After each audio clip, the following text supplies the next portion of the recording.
Cat और उसका पति जॉन अस्पताल में प्रवेश करते हैं क्योंकि केट को प्रसव पीड़ा हो रही। उसे व्हील चेयर पर ले जाया जाता है। तुरंत ही केट को खून बहने लगता है। वह एक ऑपरेशन रूम में जागती है जहां उसके चारों ओर मेडिकल स्टाफ होते हैं, लेकिन उसका पति अभी तक नहीं आया। पूरी स्थिति उसे अजीब और डरावनी लगती है जब नर्स उसे बताती है कि उसका बच्चा मर चुका है। केट इस पर विश्वास नहीं कर पाती। जॉन अंदर आता है और जन्म की फिल्म रिकॉर्ड करने लगता है जैसे कि कुछ हुआ ही नहीं। नर्स उसे नवजात शिशु थमा दे। केट चीखती है और अचानक वह अपने बिस्तर पर जाग जा। वह उठती है और बाथरूम जाती है। अपने पेट पर बने निशान को देखती है। वह एक टैबलेट ले। अगले दिन केट मनोचिकित्सा में होती है जहां डॉक्टर ब्राउनिंग समझाते हैं कि ऐसे बुरे सपने मृत जन्म के ट्रॉमा की सामान्य प्रतिक्रिया होते हैं। केट सोचती है कि क्या वह सपना इसी के बारे में था या इस बारे में कि वह जल्द ही एक बच्चा गोद लेने वाली। केट अपने थेरेपिस्ट को बताती है कि वह शराब खरीदने के बारे में सोच रही थी, जिस पर ब्राउनिंग कहती है कि सबसे जरूरी बात यह है कि उसने अंत में शराब नहीं खरीदी। केट अपनी बधिर बेटी मैक्स को स्कूल से लेने जाती। वह उसे घर ला रही होती है, लेकिन जब वह ट्रैफिक लाइट से आगे बढ़ती है तो ध्यान भटकने के कारण वह लगभग एक दुर्घटना कर बैठ। बाद में केट को पियानो बजाते और संगीत तैयार करते देखा जाता है। वह किसी आवाज से परेशान हो जाती है, इसलिए वह बाहर जाती है और देखती है कि मैक्स दीवार पर बास्केटबॉल फेंक रही। वह उस पर चिल्लाती है कि वह रुक जाए और बच्ची माफी मांगती है। जॉन अपने बेटे डैनियल के साथ घर आता है और तीनों मिलकर बास्केटबॉल के साथ मस्ती करते हैं। उस रात केट मैक्स को सुला रही होती है जब वह उससे एक कहानी पढ़ने को कहती है। कहानी उस बच्चे के बारे में होती है जिसकी मृत्यु हो गई। केट बिस्तर पर जाने से पहले एक और टैबलेट ले। वह जॉन के साथ बिस्तर में जाती है और वे गोद लेने के बारे में बात करते हैं। उसने अपना फैसला कर लिया है, वे इसे आगे बढ़ाएं। वे एक अनाथालय में प्रवेश करते हैं। सिस्टर अबीगेल सामने मिलती है और उन्हें चारों ओर देखने को कहती है। केट नीचे की मंजिल पर रुकती है और छोटी बच्चियों को खेलते हुए देखती है, जबकि जॉन दूसरी मंजिल पर जाता है। वह एक लड़की को गाते हुए सुनता है और उस कमरे में प्रवेश करता है जहां एस्टर पेंटिंग कर रही हो। वह उसे अपनी पेंटिंग की एक अद्भुत कहानी बताती है। तभी केट और अबीगेल कमरे में प्रवेश करते हैं। जॉन उनका परिचय कराता है और तीनों बात करना जारी रखते हैं। लड़की कहती है कि उससे पहले किसी ने बात नहीं की क्योंकि वह अलग है। उन्हें वह पसंद आती है। वे अबीगेल से एस्टर को गोद लेने के बारे में बात करते। वह बताती हैं कि वह मूल रूप से रूस से थी और जो लोग उसे अमेरिका लाए थे वे एक घर में लगी आग में मर गए। लेकिन कुल मिलाकर अबीगेल को लगता है कि वह लड़की अद्भुत। केट सहमत होती है। 3 हफ्ते बाद वे उसे अनाथालय से लेने जाते हैं और अबीगेल को अलविदा कहते हैं। कार में केट एस्टर को सांकेतिक भाषा सिखाती है। वे घर पहुंचते हैं और मैक्स उन्हें देखकर उत्साहित होता है। एस्टर तुरंत अपना परिचय देती है और केट से पूछती है कि मैक्स कितना सुन सकती है। वह कहती है कि वह इतना सुन सकती है कि वह लोगों के होंठ पढ़ सके। एक बार अंदर आने पर वे दादी बारबरा और डैनियल से मिलते हैं। उस रात वे सभी उसे स्वागत उपहार देते हैं, सिवाय डैनियल के, जो पहले से ही लड़की से ईर्ष्या महसूस कर रहा होता है, खासकर जब वह जॉन को एक बड़ा धन्यवाद वाला आलिंगन दे। डैनियल अपने दोस्तों के साथ ट्री हाउस में जाता है और वे गंदी मैगजीन देखते हैं। एस्टर और मैक्स बर्फ में खेलते हैं, जबकि बारबरा और केट मैक्स के बारे में और एस्टर के स्थिर होने के बाद फिर से पढ़ाने की उसकी योजना के बारे में बात करते हैं। बारबरा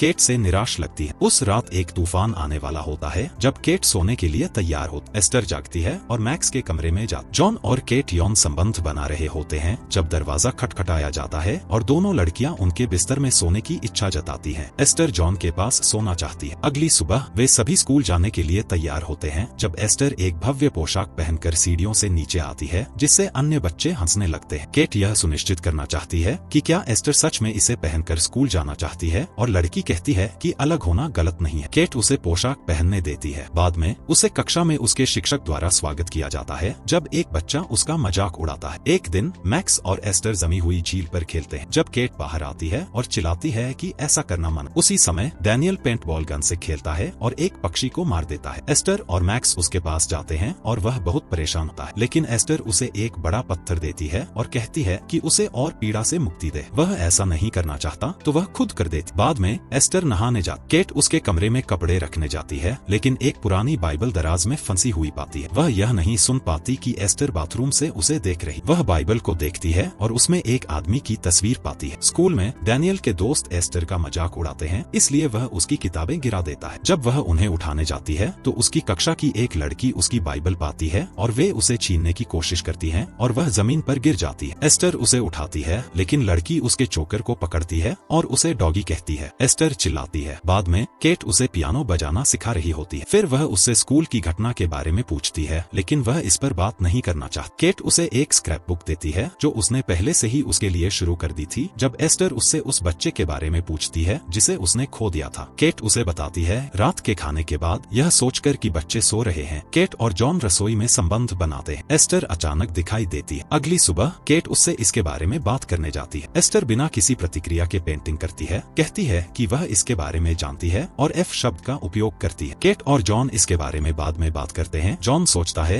कि एक गंदे शब्द के लिए बच्चे को थेरेपी में ले जाना ओवर रिएक्टिंग। जॉन लड़कियों को पार्क ले जाता है और जब वे झूले पर होती हैं, उसकी एक पड़ोसी फ्लर्ट करने के लिए उसके पास आती है। इस बीच एस्टर की बुली भी प्लेग्राउंड में आ जाती। एस्टर का ध्यान उस महिला और जॉन की बातचीत के बीच बंट जाता है। बुली वास्तव में एस्टर से डरती है और उसे देखती है जब वह किले में खेलने जाती। वह स्लाइड से नीचे जाना चाहती है, तभी एस्टर उसे अचानक धक्का दे देती है जिससे उसकी टांग टूट जाती है। मैक्स उसे ऐसा करते हुए देखती। उस रात डिनर पर जॉन एस्टर से इसके बारे में बात करता है। मैक्स इस बात की पुष्टि करती है कि वह लड़की फिसली। खाने से पहले एस्टर प्रार्थना करती है और मैक्स भी ऐसा ही करता। वह सांकेतिक भाषा डैनियल से भी बेहतर समझती है। वह एस्टर को चिढ़ाता है और उसका मजाक उड़ाता है। तभी माता पिता हस्तक्षेप करते हैं। वह गुस्से में गालियां देता हुआ भाग जाता है। जॉन सजा के तौर पर उसके ट्री हाउस पर ताला लगा देता है। बाद में केट लड़कियों के साथ स्टोर में होती है, तभी सिस्टर अबीगेल का कॉल आता है। एस्टर उससे बात करने से इनकार कर देती है, लेकिन केट बातचीत जारी रखती है। वह एक तरफ जाकर सिस्टर अबीगेल को सब कुछ बताती है जो हाल ही में हुआ है, जबकि मैक्स उसके होठों को पढ़कर सारी बात एस्टर को बता। उसी रात एस्टर पियानो एकदम परफेक्ट बजाती है, जिसे देखकर केट हैरान रह जाती। वह पूछती है कि एस्टर ने झूठ क्यों बोला कि वह बजाना नहीं जानती, तो लड़की जवाब देती है कि उसने ऐसा केट की भलाई के लिए किया। उस रात केट और जॉन के बीच एस्टर को लेकर बहस होती है और उनका झगड़ा बेकाबू हो जाता है। एस्टर दूसरे कमरे में ये सब सुनती है और संतुष्ट होती है। एक दिन सिस्टर अबीगेल घर आती। वह माता पिता से एस्टर के बारे में बात करती है, यह सोचते हुए कि उसके साथ कुछ गड़बड़ हो सकती है। वह कुछ घटनाओं की लिस्ट देती है जो एस्टर ने पहले की थी, जैसे दूसरे बच्चों को चोट पहुंचा। लड़की सब कुछ सुन लेती है और मैक्स के पास जाती है। उसे बताती है कि उसे मदद करनी होगी ताकि वह बुरी औरत उसे दूर न ले। केट सोचती है कि अबीगेल शायद सही कह रही है, लेकिन जॉन को लगता है कि वह ज्यादा सोच रही। केट सुझाव देती है कि वे उसे थेरेपिस्ट के पास ले जाएं और जॉन सहमत हो जाता है। इस बीच एस्टर मैक्स से ट्री हाउस की चाबी ढूंढने को कहती है, लेकिन वह उसकी बजाय जॉन की तिजोरी से एक बंदूक निकाल। वह रिवॉल्वर से गोलियां निकाल देती है, लेकिन एक गोली अंदर छोड़ देती। वह उसे मैक्स की ओर तांती है, जिससे वह बुरी तरह डर जाती। जैसे ही अबीगेल कार में घर से निकलती है, एस्टर मैक्स को एक पुल पर ले जाती है और कहती है कि वे उसे इतना डरा देंगे कि वह कभी वापस नहीं आए। जैसे ही कार पास आती है, वह मैक्स को सड़क पर धक्का देती है और अबीगेल लगभग उसे टक्कर मारती है, जिससे कार घूमती है और क्रैश हो जाती। अबीगेल रोती हुई मैक्स को पाती है, तभी एस्टर उसे हथौड़े से मारती। वह मैक्स को कहती है कि अबीगेल को सड़क से हटाने में उसकी मदद करे। वे उसे नीचे खींच कर ले जाते हैं, लेकिन वह अभी जिंदा होती है, इसलिए एस्टर उसे हथौड़े से मारकर मार देती। दोनों ट्री हाउस में जाते हैं, जहां एस्टर अपने खून से सने कपड़े और हथौड़ा छुपा देती। वह मैक्स से कहती है कि सिर्फ उसकी मदद करने के लिए भी वे उसे जेल भेज देंगे। एस्टर फिर मैक्स से कहती है कि वह उससे प्यार करती। डैनियल उन्हें ट्री हाउस से नीचे उतरते हुए देखता है, लेकिन एस्टर भी उसे देख ले। उसी रात वह उसके कमरे में एक स्कैल्पेल के साथ आती है और उसे धमकाती है कि वह कुछ न कहे। डर के मारे लड़के की पैंट गीली हो जाती। जॉन और केट एस्टर को ब्राउनिंग के पास लेकर जाते हैं, जो उनके साथ एस्टर के बारे में बात करती हैं, जबकि वह बाहर इंतजार कर रही होती है। थेरेपिस्ट कहती है कि लड़की में कोई समस्या नहीं है, बल्कि समस्या केट। उनका मानना है कि केट खुद को एक माँ के रूप में अयोग्य महसूस करती है और एस्टर पर गुस्सा निकाल रही है। जॉन इस बात से सहमत होता है। जब वे घर लौटते हैं, केट को अनाथालय से कॉल आता है और बताया जाता है कि सिस्टर अबीगेल पिछली रात से वापस नहीं आई। पुलिस उसकी तलाश करती है और उसकी लाश उस जगह पर पाती है जहां एस्टर ने उसे छोड़ा था। एक पुलिस अफसर केट और जॉन से बात करता है, कहता है कि उनके पास कोई संदिग्ध नहीं है। एस्टर अपने कमरे में एक्वेरियम की लाइट को बार बार ऑन और ऑफ कर रही होती है, जिससे उसका एक भयानक चित्र दिखाई देता है जो उसने घर और परिवार का बनाया है। केट इंटरनेट पर परेशान बच्चों के बारे में जानकारी खोजती है और जो कुछ भी उसे मिलता है वह जॉन को दिखाती है। जॉन फिर से उससे असहमत होता है और केट कहती है कि अब वह डॉक्टर ब्राउनिंग से नहीं मिलेगी। केट इस बात को लेकर चिंतित है कि एस्टर असल में है कौन, और कहती है कि वह रूस में उस अनाथालय से संपर्क करेगी जहां से एस्टर आई। जब वह कॉल करती है, उसे पता चलता है कि अमेरिका आने से पहले एस्टर का कोई रिकॉर्ड नहीं है। अगले दिन जॉन एस्टर को जगाने जाता है ताकि उसे डेंटिस्ट के पास ले जा सके, लेकिन जब वह नहीं जाना चाहती तो वह कहता है कि वे अगली बार जाएं। वे पूरा दिन साथ पेंटिंग करते हैं और एस्टर उससे कहती है कि उसे लगता है केट उसे पसंद नहीं करती। इस बीच केट बाकी बच्चों को स्कूल छोड़ने ले जाती है और उनसे एस्टर के बारे में पूछती है। वे झूठ बोलते हैं कि एस्टर ने कभी कुछ गलत नहीं किया। उसी रात एस्टर किचन में आती है। वह उसे गुलाबों की एक बाल्टी देती है जो उसने उस जगह से तोड़े थे जहाँ केट की बेटी की राख बिखेरी गई। केट गुस्सा हो जाती है और उसे पकड़ लेती है, लेकिन लेकिन जॉन कहता है कि यह उसकी गलती थी। उसी रात एस्टर गैराज में जाती है और अपने हाथ को तोड़ देती। फिर बिस्तर में लौटकर वह जॉन को बुलाती है और कहती है कि उसका हाथ दर्द कर रहा है। जब वह जांचता है तो देखता है कि वह टूटा हुआ है। वे डॉक्टर से वापस आते हैं और जॉन उसे उनके बिस्तर में सुला रहा होता है। तभी केट आती है। वह उससे इसका सामना करता है, लेकिन केट कहती है कि उसने उसे इतनी जोर से नहीं पकड़ा था। बाद में वह एक शराब की दुकान में जाती है और 2 वाइन की बोतलें खरीदती है। वह थोड़ा नशे में हो जाती है, लेकिन जो बोतल उसने खोल ली थी उसका बाकी बचा वाइन नाले में फेंक देती। अगली सुबह केट बच्चों को स्कूल छोड़ने के लिए कार से ले जाती। डैनियल कार से उतरता है और उसका बैग फट जाता है, तो जब केट उसकी मदद के लिए जाती है, एस्टर कार को ड्राइव मोड में डाल देती है, जबकि मैक्स अभी भी अंदर हो। केट कार के पीछे दौड़ती है जब तक कि वह अंततः बर्फ से रुक नहीं जाती। उसी रात डॉक्टर ब्राउनिंग उनके घर पर होती है और केट कसम खाती है कि उसने कार को पार्क में डाला था और मैक्स एस्टर का बचाव कर रहे। जॉन उसे दूसरी वाइन की बोतल दिखाता है जो एस्टर को मिली। थेरेपिस्ट कहती है कि उसने केट के लिए एक पुनर्वास केंद्र में जगह आरक्षित कर दी है, लेकिन केट उन्हें शराब के बारे में अपनी तरफ की कहानी बताती। वे शराब और दुर्घटना के बारे में उसकी बात पर विश्वास नहीं करते। जॉन सोचता है कि वह भावनात्मक रूप से उन्हें मैनिपुलेट कर रही है। इस बीच एस्टर मैक्स से कहती है कि अगर उसने कुछ भी बताया तो वह उसकी माँ को गोली मार देगी। बाद में डैनियल मैक्स के कमरे में जाता है और वह उसे ट्री हाउस में अबीगेल के बारे में बताता। वह कहता है कि वह ट्री हाउस से सबूत लाएगा, लेकिन एस्टर उसे सुन लेती। केट रात के समय उठती है और चुपके से मैक्स के कमरे में जाती। अचानक एस्टर लाइट जला देती। वे बहस करते हैं, लेकिन एस्टर उसे अपनी डायरी दिखाती है जिससे पता चलता है कि उसने उसे पढ़ा है। वह उसे उकसाने की कोशिश करती है, लेकिन केट उसके जाल में नहीं फंसती। अगले दिन केट फिर से अनाथालय को कॉल करती है और जब उसे कुछ पता नहीं चलता तो वह एस्टर की बाइबल लेने जाती। उसे वह एक सॉफ्ट टॉय के अंदर छिपी मिलती है और अंदर पुरुषों की तस्वीरें मिलती हैं। उसे उस पर सान इंस्टीट्यूट लिखा दिखता है और वह तुरंत इंटरनेट पर खोज करती है। वह जो नंबर पाती है उस पर कॉल करती है और उन्हें बताया जाता है कि यह संस्थान वास्तव में एक मानसिक अस्पताल है, न कि अनाथालय। इस बीच डैनियल घर से चुपके से निकलता है और ट्री हाउस से सामान लेने जाता है। एस्टर उसका पीछा करती है और सबूतों पर फ्यूल डालती है, फिर उसमें आग लगा देती है और डैनियल पर भी फ्यूल डालती रहती है। वह उसे जलते हुए ट्री हाउस में बंद कर दे। वह अपनी माँ को पुकारता है, लेकिन वह एस्टर की जांच में व्यस्त। डैनियल छत पर चढ़ता है और मदद के लिए चिल्लाता है। वह लकड़ी के बीम पर गिरता है, लेकिन फिसल कर जमीन पर गिर जाता है। अचानक केट आग देखती है जब एस्टर डैनियल को पत्थर से मारने जाता। मैक्स उसे धक्का देती है और केट समय पर पहुंच जाता। डैनियल जीवित। वे सभी अस्पताल में हैं जब डॉक्टर उन्हें बताता है कि उसकी गर्दन में गंभीर चोट है और उसे शायद कुछ याद नहीं रहेगा। एस्टर को इसकी चिंता होती है। केट जॉन को बताती है कि उसने एस्टर के बारे में क्या पता किया है, लेकिन वह अभी भी आश्वस्त नहीं होता। जब वे बहस कर रहे होते हैं, एस्टर डैनियल के कमरे में जाती। मैक्स को समझ आता है कि क्या हो रहा है और वह उसके पीछे जाती। एस्टर डैनियल को तकिए से घोंटने की कोशिश करती है, जबकि मैक्स अपने माता पिता को बुलाने जाता। डैनियल के कमरे का अलार्म बजता है और डॉक्टर उसे फिर से जीवित करते हैं। केट एस्टर का सामना करती है और उसे थप्पड़ मारती है। स्टाफ उसे पकड़ लेते हैं और उसे बेहोश करने का इंजेक्शन देते हैं। वह एक महत्वपूर्ण फोन कॉल चूक जाती। बाद में केट जागती है और तुरंत डैनियल के बारे में पूछती है। वह जॉन से विनती करती है कि एस्टर को मैक्स के पास न जाने दे, जबकि वह रात अस्पताल में रुक। उसी रात मैक्स अपनी सुनने की मशीन निकाल देती है और उसका पिता उसे सुलाता है। एस्टर अंदर आती है और सुनने की मशीन ले जाती है। वह नीचे जाकर शराब पीती है। एस्टर नीचे आती है, एक वयस्क की तरह तैयार होकर जॉन के पास बैठ जाती है, जिसे समझ नहीं आता कि क्या हो रहा है। एस्टर उसे किस करने की कोशिश करती है, लेकिन वह पीछे हट जाता है। वह समझाता है कि वह उससे उस तरह प्यार नहीं करता जैसे वह और केट एक दूसरे से करते हैं। जॉन उसे उसके कमरे में जाने के लिए कहता है, लेकिन वह कहती है कि उससे बच्चों जैसा व्यवहार न करे। वह कहता है कि वह कल अनाथालय को कॉल करेगा। एस्टर अपने कमरे में जाती है और रोने लगती है। इस बीच केट को सर्न संस्थान के एक डॉक्टर से कॉल आता है। वह एस्टर को पहचानता है और केट से कहता है कि वह अपने परिवार को तुरंत घर से बाहर ले जाए और पुलिस को कॉल करे। वह बताता है कि एस्टर कोई छोटी बच्ची नहीं है, बल्कि उसे एक हार्मोनल डिसऑर्डर है जिससे वह बच्ची जैसी दिखती है। वह वास्तव में एक वयस्क महिला है। एस्टर अस्पताल की सबसे हिंसक मरीजों में से एक थी और जब वह बंधनों से लड़ती थी तो उसके हाथों और गर्दन पर निशान पड़ गए। डॉक्टर बताता है कि उसने कम से कम 7 लोगों की हत्या की। केट तेजी से घर की ओर भागती है, सोचती है कि कैसे वह सबको धोखा दे सके। घर में एस्टर अपना कमरा बर्बाद करती है और सारा मेकअप हटा देती है जो उसने अपनी उम्र छिपाने के लिए लगाया था। जॉन उसे देखने जाता है और उसकी दीवारों पर बने चित्र देखता है। केट उसे फोन कर रही होती है, लेकिन घर की बिजली चली जाती है और वह कॉल नहीं उठा पाता। वह पुलिस को कॉल करती है। जॉन टॉर्च लेकर घर में इधर उधर देखता है, तभी एस्टर उसे चाकू मार देती। वह जिंदा होता है, लेकिन बुरी तरह घायल होता है, इसलिए वह उस पर बार बार वार करती है जब तक कि उसकी मौत नहीं हो जाती। मैक्स यह देख लेती है और एस्टर अब उसके पीछे जाती। केट इतनी तेजी से घर पहुंचती होती है कि वह घर से टकरा जाती है और तुरंत ऊपर दौड़ती है। वह जॉन को पाती है, फिर समझ जाती है कि मैक्स खतरे में है और उसे ढूंढती। वह उसके कमरे में जाती है, लेकिन जब वह नहीं मिलती तो बाथरूम में जाती। अचानक एस्टर उस पर गोली चलाती। केट अपने कमरे में छिप जाती है, लेकिन सौभाग्य से एस्टर उसे वहां नहीं पाती क्योंकि वह खिड़की के बाहर छिपी होती है। मैक्स गार्डन में छिपी होती है और एस्टर उसकी तरफ आ रही होती है। जैसा कि केट कांच की छत से देख, एस्टर फिर से उस पर गोली चलाती है, फिर मैक्स को ढूंढ लेती है और उस पर भी गोली चला। मैक्स बच निकलती है, जबकि केट कांच की छत तोड़ती है और एस्टर पर गिर जाती। एक पल बाद मैक्स केट को होश में लाती। वह बंदूक उठाती है और एस्टर को पीछे छोड़ देती है। वह जंगल में बाहर निकलती है। पुलिस घर में पहुंचती है, लेकिन एस्टर वहां नहीं होती। अचानक वह चाकू के साथ केट और मैक्स के पीछे दौड़। तीनों जम चुकी झील पर गिर जाते हैं और संघर्ष शुरू हो जाता है, जिसमें एस्टर लगातार केट पर हमला करती रहती है। मैक्स बंदूक उठाती है और गोली चलाती है, जिससे बर्फ टूट जाती। दोनों पानी में गिरते हैं और संघर्ष करते हैं जब तक कि केट एस्टर को बेहोश नहीं कर दे। जैसे ही वह बाहर निकलती है, एस्टर उसे फिर से पकड़ लेती है और उससे कहती है कि उसे मरने मत दो, लेकिन केट उसे झील में वापस लात मार देती। जरूर सब्सक्राइब करें और नोटिफिकेशन ऑन करें ताकि आप ऐसे और वीडियो देख सकें।